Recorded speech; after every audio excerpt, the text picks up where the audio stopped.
बहुत दुखद है। और इससे ज़्यादा मैं समझता हूँ दुखद और दर्दनाक बात नहीं हो सकती कि एक बहन को मेन रोड पे जला दिया गया। मैंने पहले भी कहा था कि यहाँ पुलिसिंग होनी चाहिए, क्योंकि पहले वहाँ की एक घटना हुई है इस तरह की कहीं किसी ने किसी से पैसे छीन लिए, इस तरह की घटना हुई है और वो थोड़ा एरिया सेंसिटिव था, लेकिन ध्यान नहीं दिया गया। गाजियाबाद में पिछले 1.5 साल में और पिछले 1 साल से तो ये हालात हो गई है, मतलब जिसको अगर हम बोलते हैं तो ये कहीं ना कहीं अधिकारी ऊपर बोलते हैं कि हम सरकार के खिलाफ बोल रहे हैं। सरकार तक बात पहुंचाना, सरकार को कहना, ये हमारी ड्यूटी है। एक भी घटना पे कहीं कमिश्नर नहीं आते, लॉ एंड ऑर्डर के लिए उनको यहाँ भेजा गया होगा सरकार ने, क्योंकि जीरो टॉलरेंस की सरकार है। जिस तरह से अधिकारी केवल पैसे के लूट में लगे हैं और पुलिसिंग पे ध्यान नहीं है, ये बहुत दुर्भाग्यपूर्ण स्थिति है लोकतंत्र में। मैं समझता हूँ, मैं खुद विधायक होकर के मुझे बहुत तकलीफ है और मैं खुद शर्मिंदा हूँ कि क्या ये दिन देखने के लिए हम विधायक बने थे कि हमारी बेटियों के दुराचार हो रहे हैं, बलात्कार हो रहे हैं, उनको जिंदा जला दिया जा रहा है।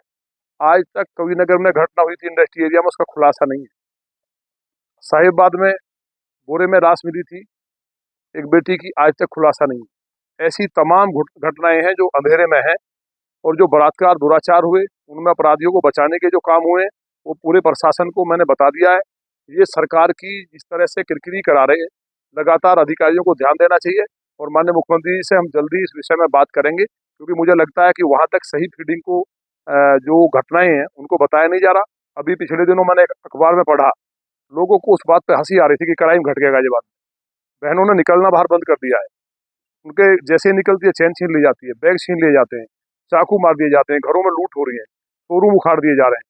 और ये चीज़ तो टॉलरेट हो सकती थी, हालांकि गाजियाबाद में कभी क्राइम रहा नहीं, चाहे सरकार किसी की रही हो। इस तरह के हालात हो गए कि जिनको शब्दों में नहीं कहा जा सकता। अब तो ये बिल्कुल देखा नहीं जा रहा। आज की घटना जो मेरे यहाँ लौनी में हुई है वो बहुत ही दर्दनाक है, और मुझे उम्मीद है कि माननीय मुख्यमंत्री जी इस घटना का संज्ञान लेंगे, और जो वायसराय निकल नहीं रहे, गरीबों के ऑटो रिक्शा बंद करने में लग रहे हैं, वो इन घटनाओं पर जाएंगे तो शायद मुझे लगता है कि यहाँ की पुलिसिंग ठीक होती। लेकिन केवल इसलिए, मैं किसी का विरोधी नहीं हूँ, केवल इसलिए कि हम बोल रहे हैं कि ये घटना गलत है। अगर ये कोई घटना गलत है, जिसको जला दिया गया बहन को, बलात्कार हो गए, घटनाएं खुल नहीं रही हैं, लगातार बाढ़ आ गई है, खाली कागजों में रिपोर्ट दर्ज ना करके उसको ये दिखाना कि क्राइम कम हो गया है, ये बहुत शर्मनाक है। अधिकारी को अपनी ड्यूटी करनी चाहिए, किसी का स्पोकमैन, किसी का एजेंट बन के काम नहीं करना चाहिए। मुझे उम्मीद है कि माननीय मुख्यमंत्री जी इस पर कठोर कार्रवाई करेंगे, आप भरोसा रखिए।